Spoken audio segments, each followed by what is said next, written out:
Welcome to Shadowing English. Listen, learn, and improve your English effortlessly. Speak like a native.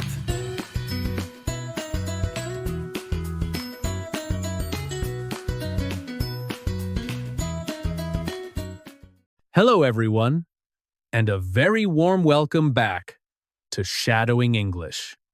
In today's podcast, we're going to delve into some profound concepts drawn from a truly iconic book, The 7 Habits of Highly Effective People by Stephen Covey. This isn't just about learning English. It's about learning how to live a richer, more fulfilling life. It's about sharpening your mind, refining your thought processes, and boosting your productivity in every aspect of your existence. But here's the clever part. We're going to weave these life-changing principles directly into your English language journey. It's a 2-for-1 deal.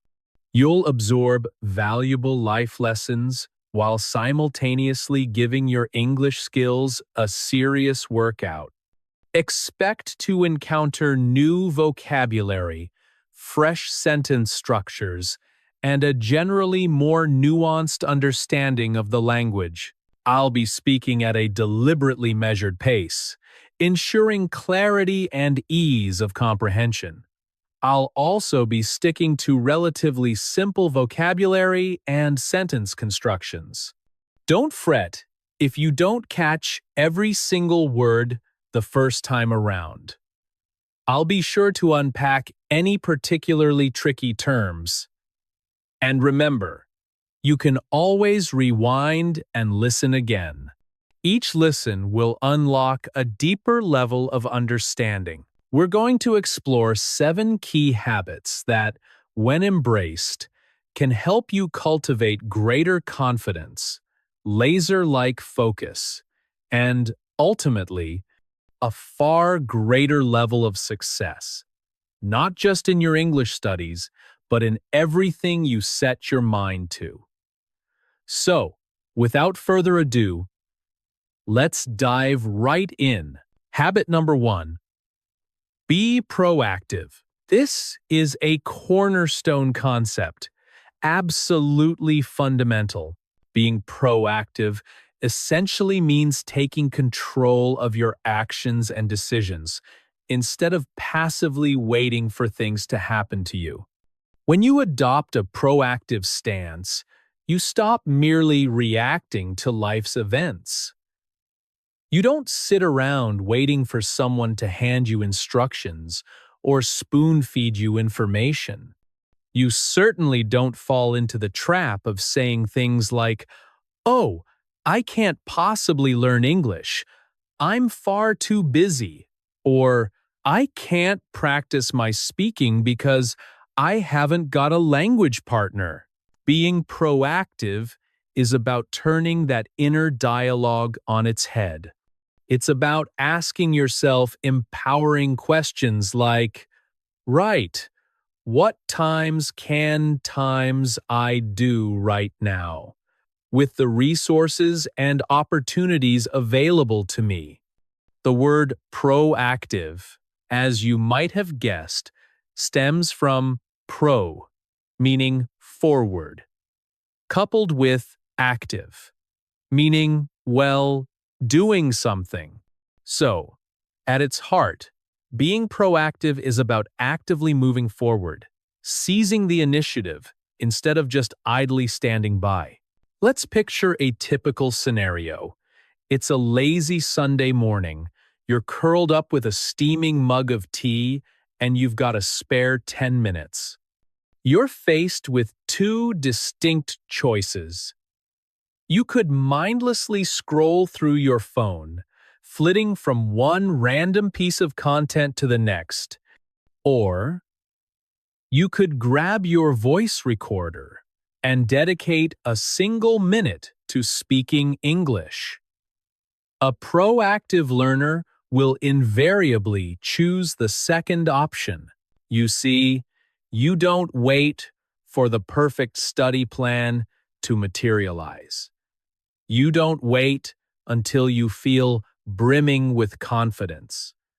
You simply make a start.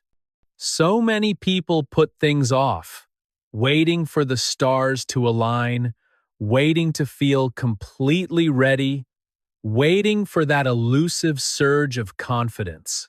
But the truth is, confidence rarely precedes action.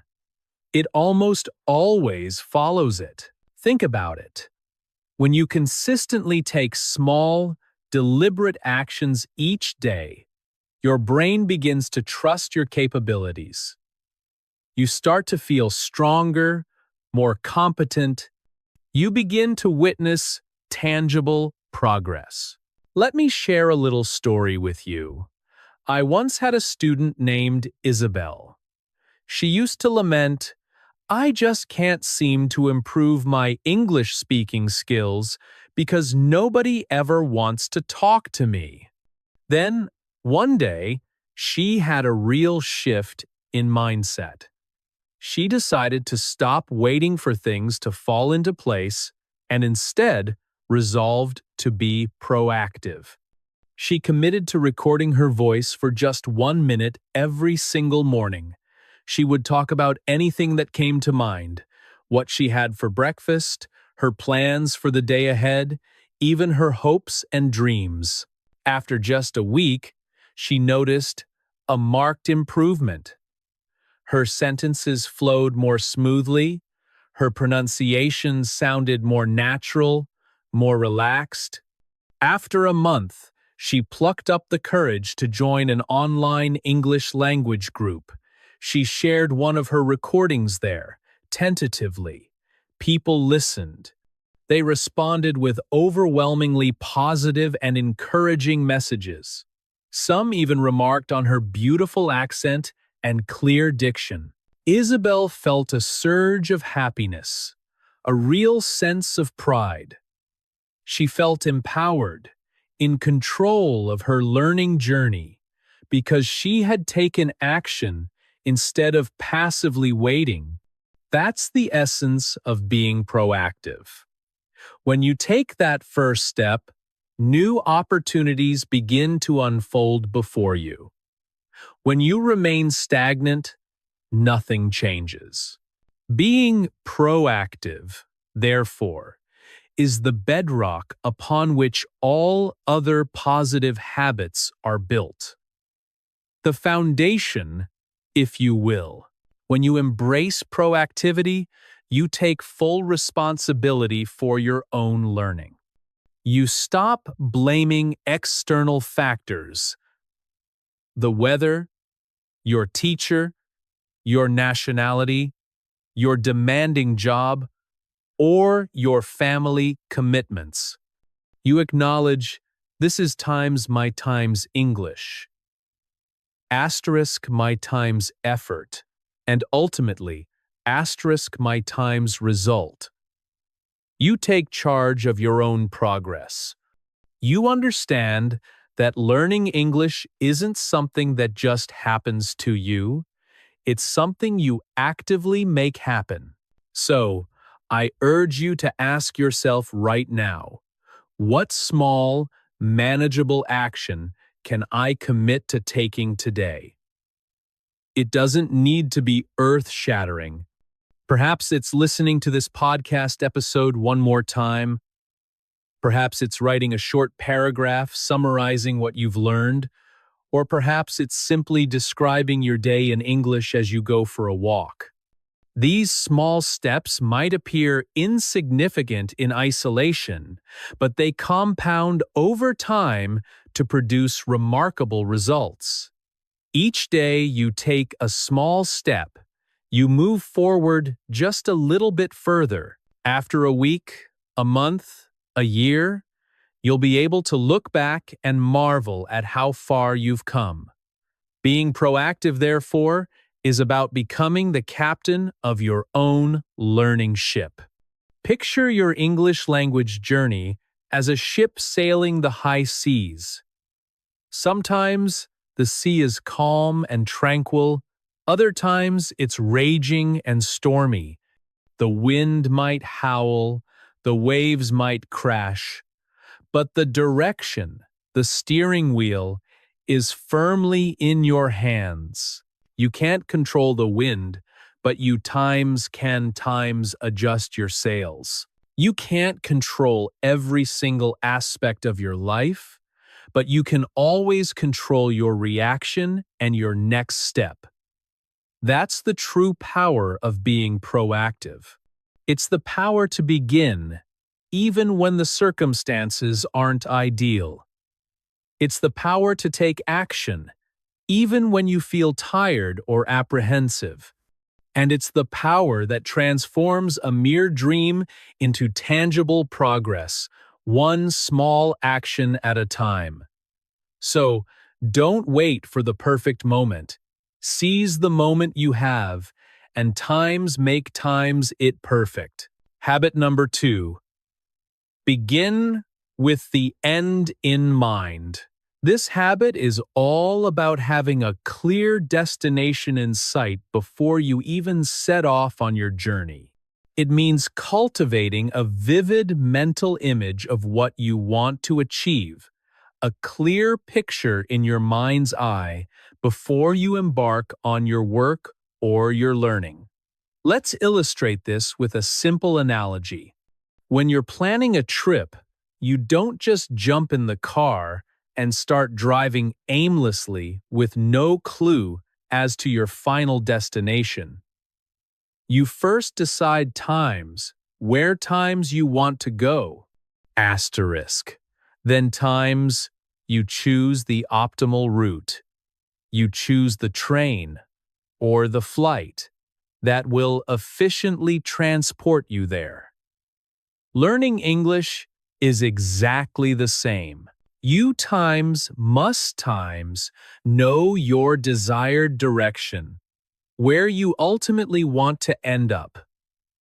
The end here refers to the final result, the thing you want to attain, the goal you want to achieve. So begin your journey with your destination firmly in mind. Sadly, many people start learning English without really considering the end goal. They simply declare, "I want to learn English." But that statement is far too broad, too vague. It's akin to saying, "I want to go somewhere." You can't just go somewhere if you have no idea. Times that somewhere is. So, pause for a moment and ask yourself, why times I want to learn English. What exactly do I want to be able to do with it? Perhaps you aspire to converse effortlessly with tourists when you travel. Maybe you need to pass an exam, such as the IELTS or TOEFL. Perhaps you dream of working in a foreign country or landing a job at a multinational company. Each unique dream necessitates a different pathway. Let me reiterate that. Each dream necessitates a different pathway. If you're crystal clear about your dream, you can select the most appropriate tools and focus your valuable time and energy accordingly.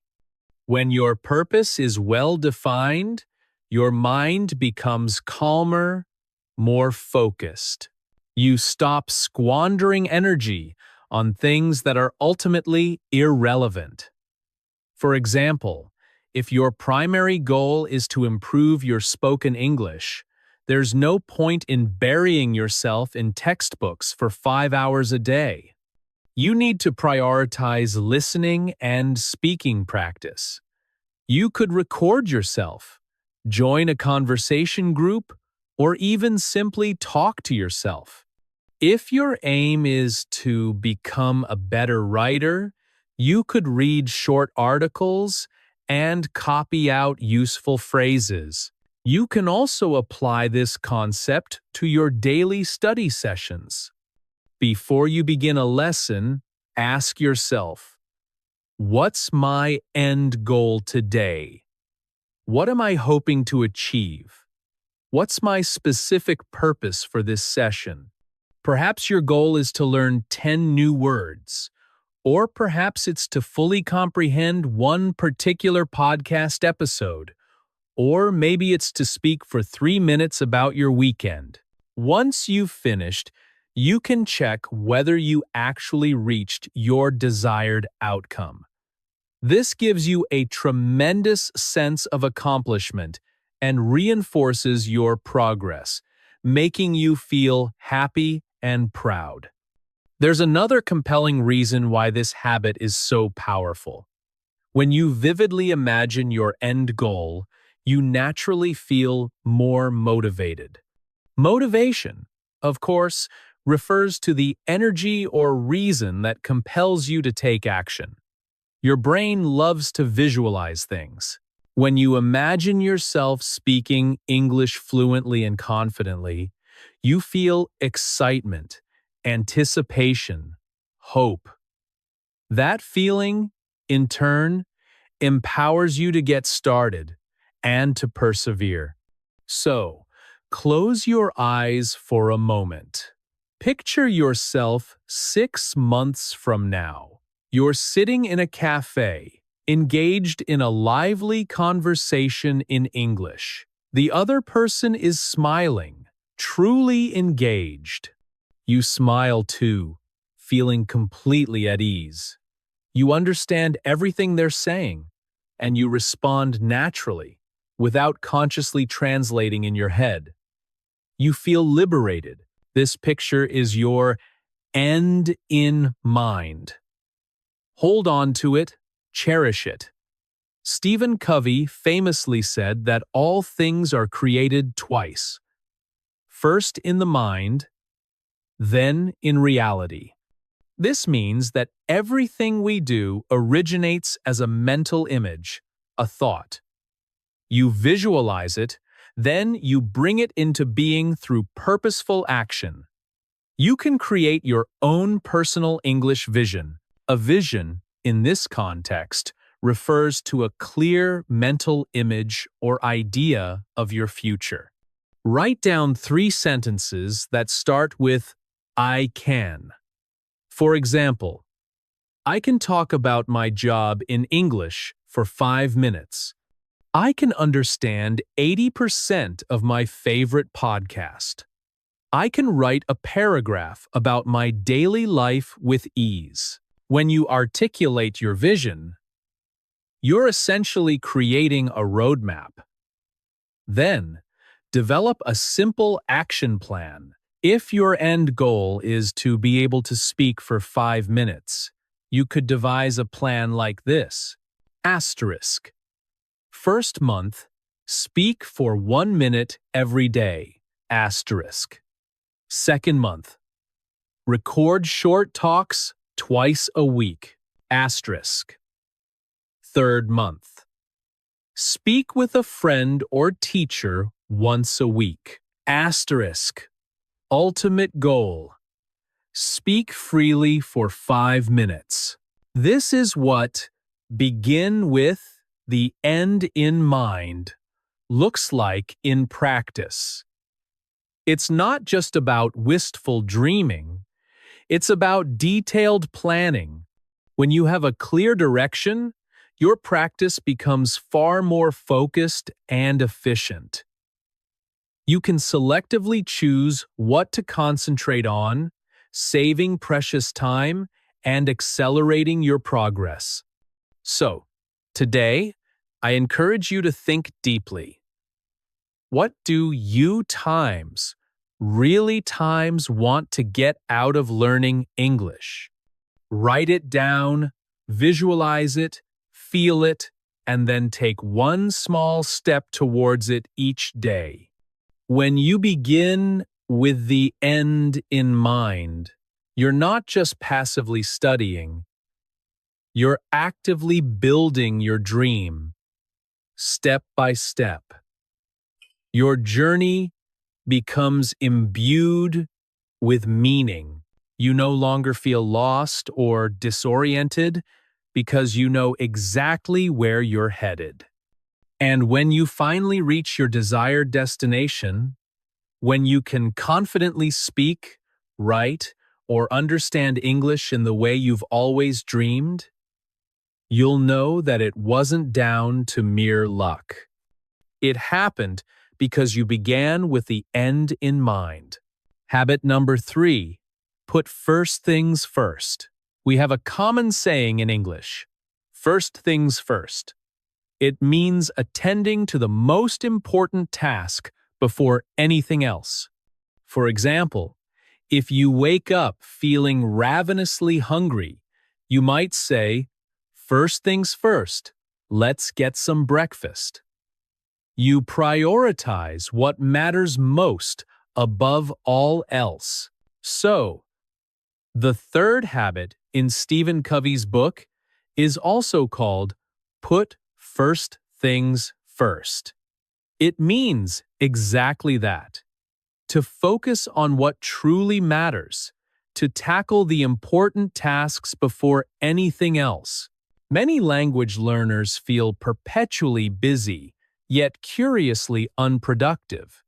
They fritter away time on numerous trivial tasks, yet fail to make significant headway. This often stems from a failure to differentiate between what is important and what is merely urgent. Let's clarify that distinction.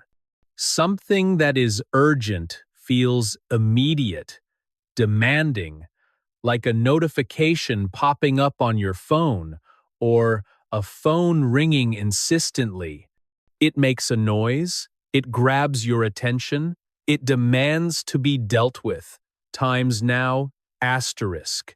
However, not everything that is urgent is necessarily important. Something that is important, on the other hand, directly contributes to you achieving your goals. It builds your future. It fosters genuine progress. For example, compulsively checking social media feels urgent. Your phone flashes, beeps, vibrates. Your brain craves that dopamine hit. But listening to an English podcast for just 10 minutes? That's important. It cultivates your skills, even if nobody is reminding you or demanding that you do it. So, putting first things first means deliberately choosing the important task over the easy or the noisy one. Let's use another analogy to illustrate this. Imagine you have a jar. You also have big stones, small stones, and sand. If you pour the sand into the jar first, there won't be enough space for the big stones. But if you carefully place the big stones in the jar first, the small stones and sand will still be able to fill the gaps around them. Your time functions in much the same way. The big stones represent the truly important things in your life, such as your health, your family, and your English language learning. The sand represents the small, noisy distractions. Endless scrolling, mindless video watching, compulsively checking messages every couple of minutes. These are the digital equivalents of sand. So, each day, ask yourself, what are my big stones today? For English language learners, big stones might include things like listening to English for a focused 15 minutes, speaking to yourself or a friend for 5 minutes, or reviewing yesterday's vocabulary. These are the activities that will actually make your English flourish. When you put first things first, you deliberately make time for what truly matters. You don't passively wait for free time to magically appear. You actively carve it out. Stephen Covey famously said that the key is not to prioritize what's on your schedule, but to times schedule your priorities asterisk. Let me repeat that for emphasis. The key is not to prioritize what's on your schedule, but to times schedule your priorities asterisk. What does that mean in practice? It means don't wait to see if you happen to have some spare time. Deliberately make time for what's important to you. So, how can you implement this in your daily routine? You could create a very simple plan. Each morning, take just 1 minute to ask yourself, what one thing, if I do it today, will measurably improve my English? It can be something small, easily achievable. Maybe it's repeating one dialogue aloud, or perhaps it's writing 5 sentences using some new vocabulary. Then, make sure you do that thing times first asterisk, okay? Before checking messages, before scrolling through social media, before switching on the television. If you finish early, you can always add more tasks, but your first thing must be completed first. It can also be incredibly helpful to use a timer. When you start studying, set a timer for a focused 15 or 20 minutes. During that time, resist the urge to check your phone or get distracted. You'll quickly discover that 20 minutes of focused study is far more effective than an hour of distracted, half-hearted study. And don't worry if you miss a day. Everyone does. Just make sure you don't miss 2 days in a row. Okay? That simple rule helps to keep your momentum alive. Momentum refers to your flow, your energy, your drive. So, putting first things first also means protecting your mental energy. You don't need to say yes to every request that comes your way. You can politely decline, saying, "Not now," or "I'll do it later." When you say no to small, unimportant things, you're essentially saying yes to your dreams.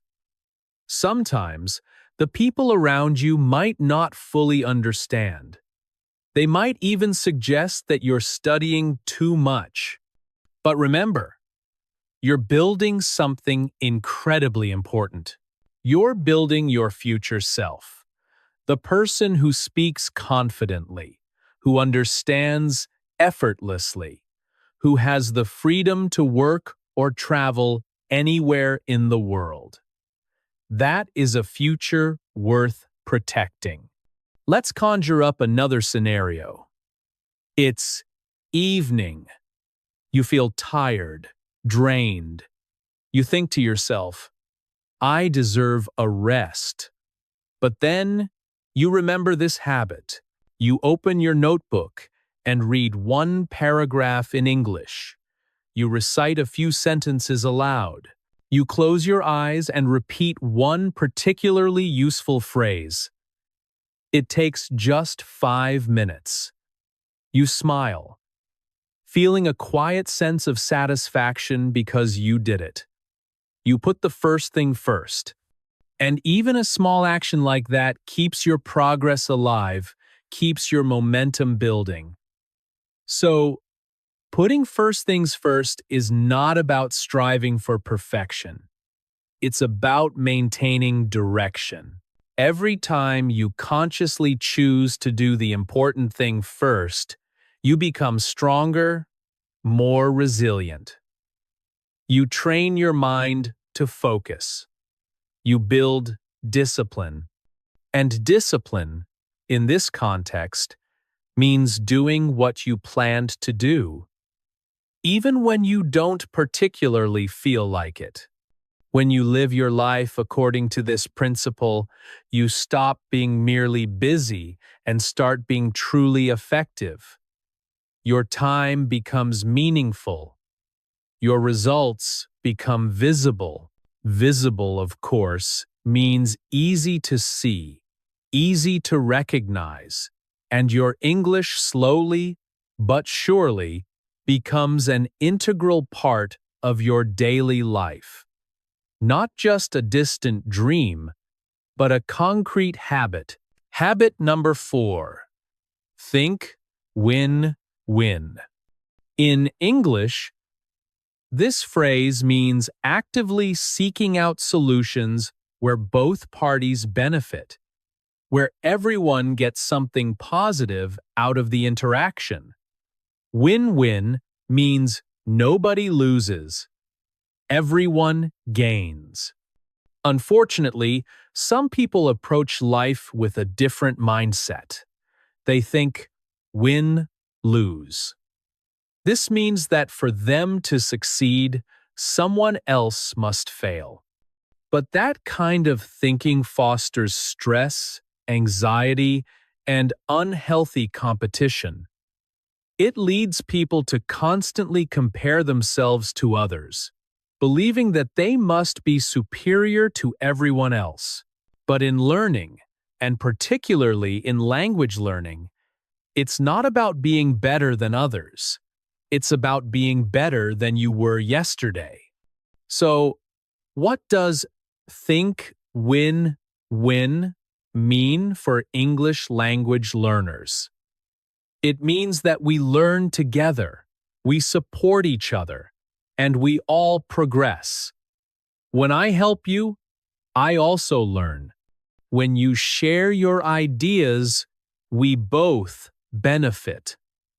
All right. Now, let's clarify another important point. Thinking win-win doesn't mean you always agree with everyone. It doesn't mean you allow others to take advantage of you, or that you can never say no. It means seeking balance, aiming for mutual satisfaction and respect. You express your truth with kindness. You articulate your needs, but you also listen attentively to the needs of others. For example, if your study partner invariably wants to discuss the same familiar topic, and you want to explore something new, you could politely say something like, "I really enjoy discussing this topic with you, but next time, could we perhaps try something different? I'm keen to practice some new vocabulary." That way, both of you get what you want. That's genuine win-win. This mindset also significantly benefits your emotional well-being. When you think win-win, you stop comparing yourself to others. You stop feeling envious when another learner speaks more fluently or progresses more rapidly. Instead, you feel genuinely happy for them because their success demonstrates that progress is indeed possible. You think, if they can do it, so can I. Win-win thinking fosters cooperation, which means working together towards a common goal. It also builds trust, which means people feel safe and respected when they communicate with you. And when people feel safe, they express themselves more openly, which ultimately accelerates everyone's learning. Stephen Covey astutely observed that win-win is not merely a technique, it is a philosophy. A philosophy, of course, refers to a fundamental way of thinking or living. So, this habit isn't about superficially pretending to be nice. It's about genuinely believing that everyone can succeed together. In English language learning, success is not a finite resource. If your friend becomes fluent, that doesn't diminish your own potential for fluency. If someone speaks eloquently, that doesn't preclude you from speaking eloquently, too. There's enough success for everyone. So, remember, think win-win means help others, and you will inevitably help yourself in the process. Smile when you speak, share your helpful tips, ask insightful questions, express your gratitude, listen attentively. Because when you make others feel good, your English skills and your personal well-being both flourish together. When you learn in this spirit, you'll never feel isolated on your English language journey. You'll feel connected, supported, and brimming with positive energy. And that's what makes learning not just effective, but profoundly enjoyable. Habit number 5. Seek first to understand, then to be understood. This is one of the most elegant and powerful ideas in the entire book. It emphasizes that before you even open your mouth to speak, you should listen. Truly listen. Before you attempt to convey your own ideas, you should diligently seek to understand the ideas of others. Let's dissect the key words.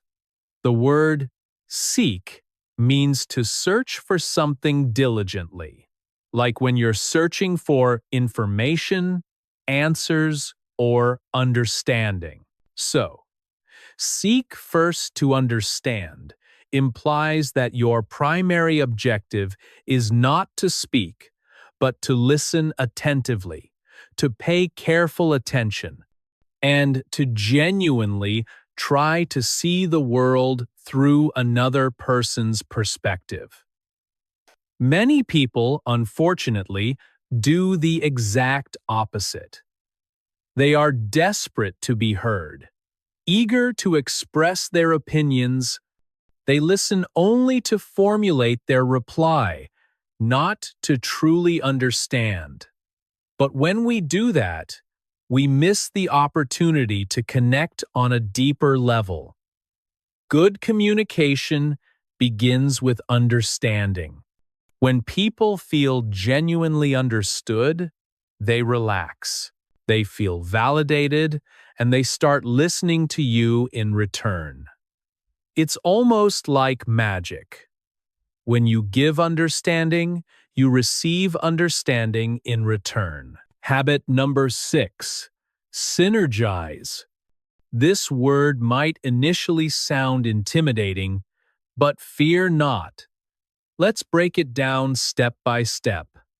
The word synergy refers to the enhanced power that arises when people work collaboratively. When 2 or more people pool their energy, ideas, and skills, the resulting outcome is invariably greater and more impactful than what each individual could have achieved in isolation. So, to synergize means to work collaboratively, to create something greater than the sum of its parts. You can think of it like this: 1 plus 1 equals 2 inches basic mathematics. But in effective teamwork, 1 plus 1 can sometimes equal 3, 4, or even more. That additional power is the result of synergy. Let's illustrate this with a simple example. Imagine 2 people trying to push a stalled car. If one person pushes alone, it's incredibly difficult. If both push together, the car moves much more easily and much more quickly. That's synergy in action. When people combine their strengths and work together, they are capable of achieving remarkable things. Now, How can we apply this principle to English language learning? Sadly, many learners attempt to study entirely in isolation. They diligently read books, watch videos, and listen to podcasts, all by themselves. That's certainly beneficial, but it's not sufficient. Language, by its very nature, is about connection, about communication. To progress more rapidly, you need other people. When you collaborate with others, you create synergy. You are exposed to different accents, novel opinions, and diverse communication styles. You can collaboratively correct each other's mistakes and learn from each other's experiences. And you might even collectively discover more effective learning methods together. Now, let's imagine a small study group comprising 4 individuals. One person excels at vocabulary, another at grammar, a third at pronunciation, and the fourth at storytelling. If each person studies in isolation, they will only improve within their particular area of expertise. But if they study together, each individual can impart their knowledge to the others. The vocabulary expert can share useful words and phrases. The grammar expert can explain how to use them correctly. The pronunciation expert can assist with clear articulation, and the storyteller can make the learning process engaging and enjoyable. Together, they all become stronger, more competent, more well-rounded. That's the magic of synergy. When you synergize, you also cultivate valuable teamwork skills, which are highly transferable to other areas of life. You learn to listen actively, you learn to cooperate effectively, and you learn to respect differing perspectives. To cooperate, of course, means to work together towards a shared objective. In effective teamwork, not everyone is the same, and that's a good thing. Differences actually strengthen the group. For example, if one person is naturally shy but a good listener, and another person is outgoing and confident, they can effectively balance each other. The shy person can help keep the group grounded and focused, while the talkative person can inject energy and enthusiasm. Sometimes, learners mistakenly think, "I prefer studying alone because other people slow me down." But that's not always the case. Yes, studying alone can help you focus, but studying with others can help you grow in unexpected ways. You learn patience, you learn flexibility, and you gain valuable new perspectives. Synergy can also occur within your own learning process. When you combine diverse activities, such as listening, reading, writing, and speaking, they begin to reinforce each other. For example, you might read a story, then discuss it aloud, then write a short summary, and finally, listen to someone else discussing the same story. When you integrate these skills, your brain learns more efficiently. It's like different instruments playing together in a harmonious piece of music. Each skill contributes its own unique sound, and together they create something truly beautiful. All right, now we move on to habit number 7, sharpen the saw. The 7th and final habit is sharpen the saw. This phrase might seem peculiar at first glance, but it conveys a profound message. Let's visualize a scenario. There's a man diligently cutting down a large tree with a saw. He works tirelessly for hours. He, the woodcutter, sweat plastering his brow, felt the familiar ache creep into his muscles. He pressed on, each swing of the axe becoming heavier, less effective. A friend, noticing his struggle, paused beside him. "Why don't you take a moment to sharpen your saw? It'll cut faster, you know?" The woodcutter, exasperated, wiped his forehead. "I don't have time for that. I'm too busy cutting." But here's the irony. The universal truth we often overlook. Those 10 minutes spent sharpening would have saved him hours of grueling labor. He would have finished sooner, with far less strain. This mirrors our experiences in learning English, or indeed, in any pursuit in life.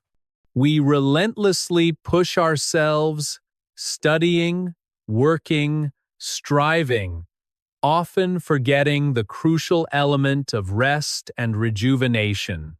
We neglect to recharge our internal batteries, and consequently, fatigue sets in. Motivation wanes. We become bored and disillusioned. Sharpening the saw, therefore, is a metaphor for self-care. It's about nurturing your body, mind, heart, and spirit. It's about fostering continuous growth by balancing intense effort with periods of renewal. Renewal, in essence, is about reclaiming freshness, vitality, and enthusiasm. Let's apply this to English learning. Many students dedicate countless hours to daily study. They diligently complete exercises, cram vocabulary, and listen to lessons. But after a while, they begin to feel sluggish, overwhelmed, and their initial spark fades. They lament, "I'm not improving." Often, this isn't due to laziness or lack of effort.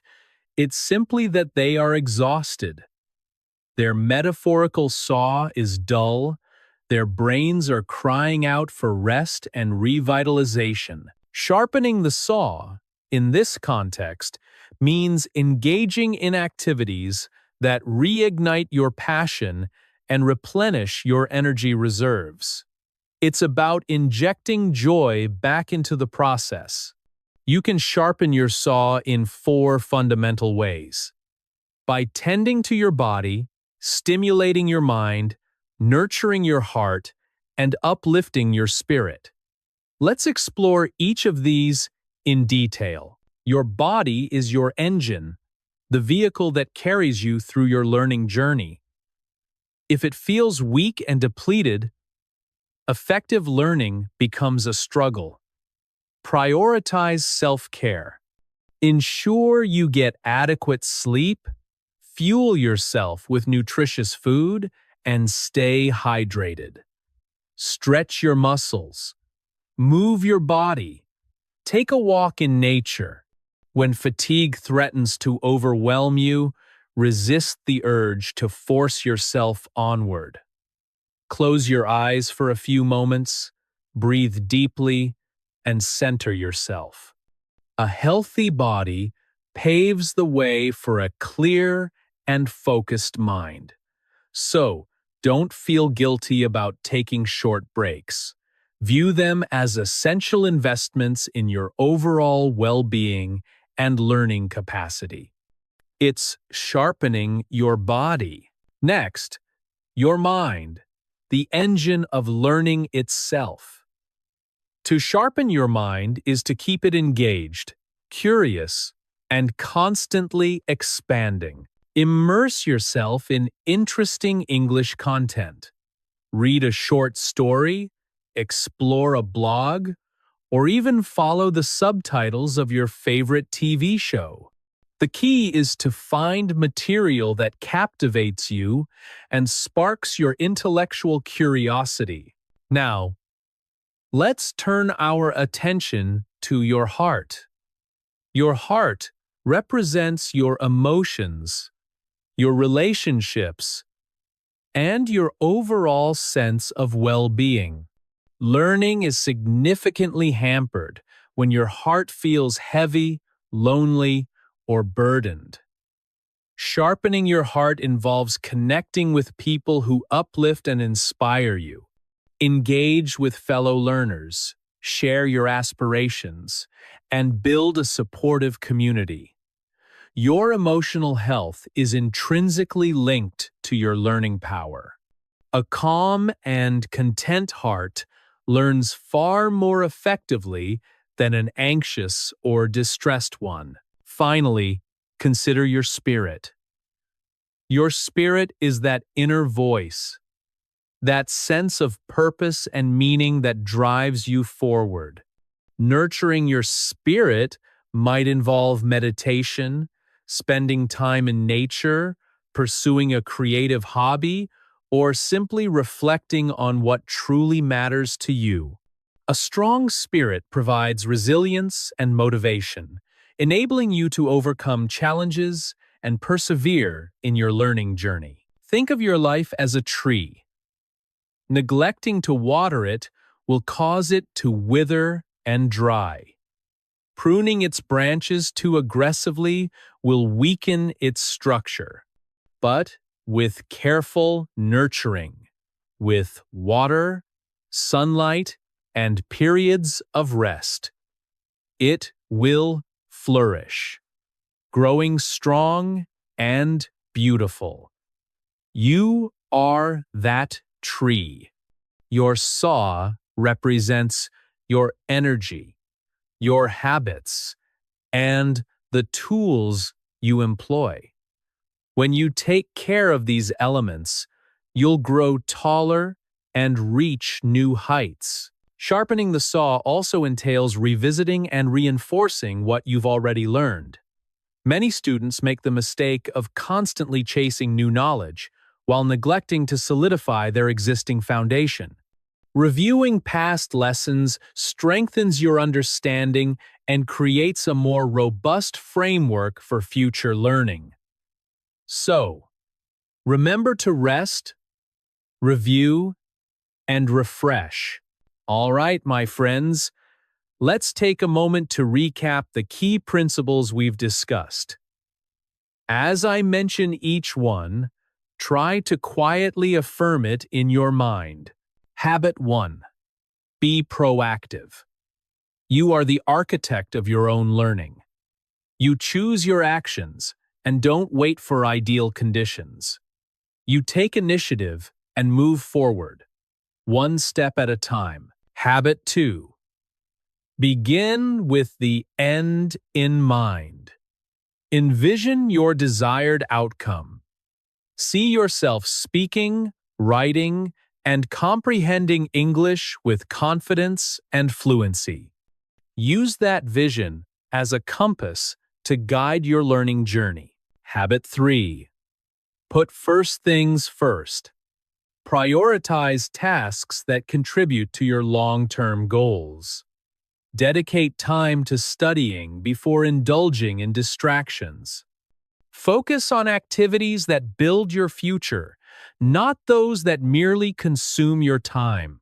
Habit 4. Think win-win. Embrace collaboration over competition. Share your knowledge, help others, and grow together. Habit 5. Seek first to understand, then to be understood. Listen attentively before speaking. Strive to understand others' perspectives, their feelings, and their stories. This approach will foster empathy and enhance your communication skills. Habit 6. Synergize. Harness the power of teamwork. Combine diverse ideas, skills, and strengths to create something greater than the sum of its parts. Habit 7. Sharpen the saw. Prioritize self-care by nurturing your body, mind, heart, and spirit. These 7 habits aren't solely applicable to business or academic success. They are fundamental principles for living a fulfilling life. They promote balance, inner peace, and strength, not only as an English learner, but as an individual. So remember, learning English is not a sprint, it's a marathon. These habits are the essential tools that will guide you along the way. They'll help you maintain composure when progress feels slow, sustain your motivation when fatigue threatens to overwhelm you, and foster holistic growth, not just in English, but in your mind and soul. Okay, my friends, thank you for sharing this time with me today. I sincerely hope these ideas will empower you to not only speak English more proficiently, but also to think and feel more vibrantly. I'm Alex, and this is Shadowing English. Stay kind to yourself, keep your mind open, and bye for now.